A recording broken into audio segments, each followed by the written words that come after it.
For those of you just joining us, I'm Caleb Weiss here with Britt Porcelli for today's live coverage of ULA's Atlas V launch of Amazon's Project Kuiper satellites.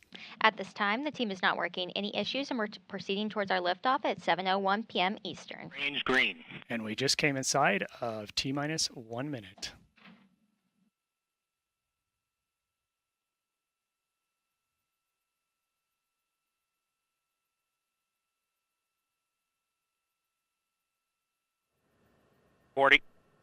Stable at step 3.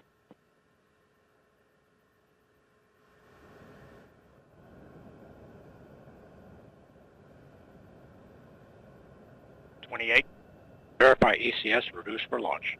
Verified. Status check. Go Atlas. Go Centaur. Go KA-01.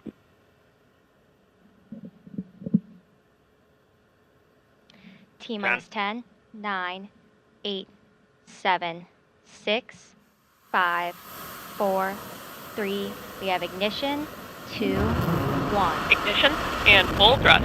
5 good SRBs. And liftoff of the United Launch Alliance Atlas V rocket, carrying satellites for Amazon's Project Kuiper internet constellation, marking the start of a new chapter in low Earth orbit satellite View is connectivity. now on closed loop control. Engaging first throttle segment. And we've completed our pitch program. Engine operating parameters continue to look good. And we've successfully completed our roll program. Hydraulics continue to operate nominally. Mach 1, Atlas V is now supersonic. Body rates continue to look good. Engine continues to operate as expected. Throttling back up. You are hearing Sarah Bailey Glasgow providing launch vehicle ascent data. We are now 7 miles in altitude, moving at 1,700 miles an hour. Now passing 1 minute into flight. Vehicle continues to pass through the center of the rain track as expected. SRBs continue to operate nominally. Throttling down, engine continues to burn as expected. Body rates continue to look good. Vehicle is now 1/2 of its liftoff weight. Max Q passing through maximum dynamic pressure. Coming up on SRB burnout. And we have good indication of SRB burnout, 10 seconds from SRB jettison. Throttling back up.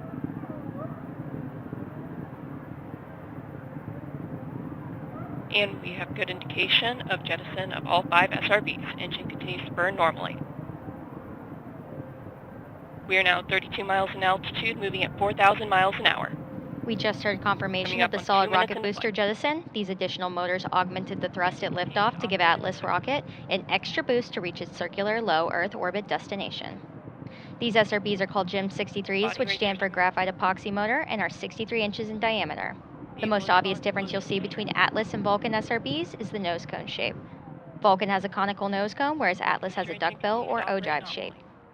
We're coming up here on our next mission event, jettison of the payload fairing. Let's listen in to Sarah. Continues to move down the center of the range track and is moving at 5,300 miles an hour.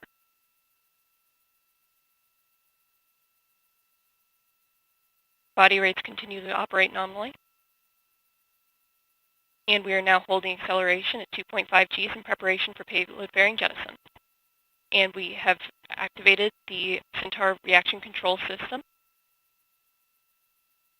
And we have passed the Kármán line. We have exited Earth's atmosphere. Vehicle is now 1/4 of its liftoff weight.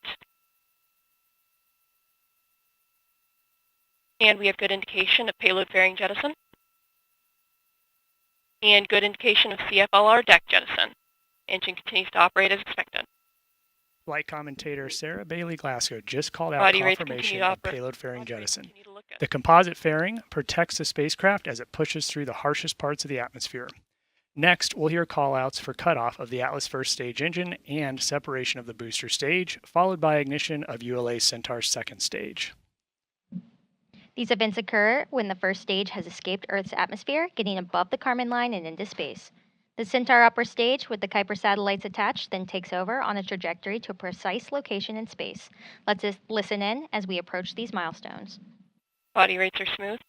Hydraulics continue to look good. 30 seconds to pico.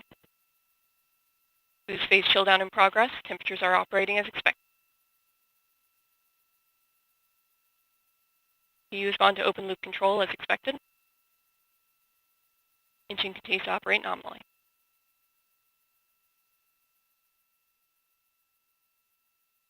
And we've completed boost phase chill down as expected.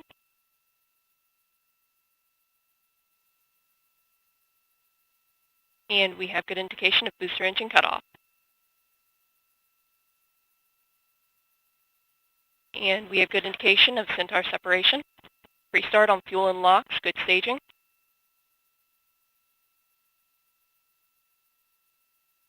Ignition and full thrust. Arlington is running nominally.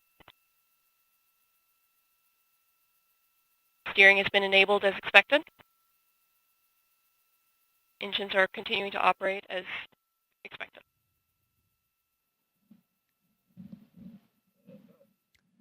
This is Atlas Mission Control at T+5 minutes. We just heard flight commentator Sarah Bailey Glasgow confirm the successful completion of today's early milestones in today's flight, and all systems continue to operate nominally.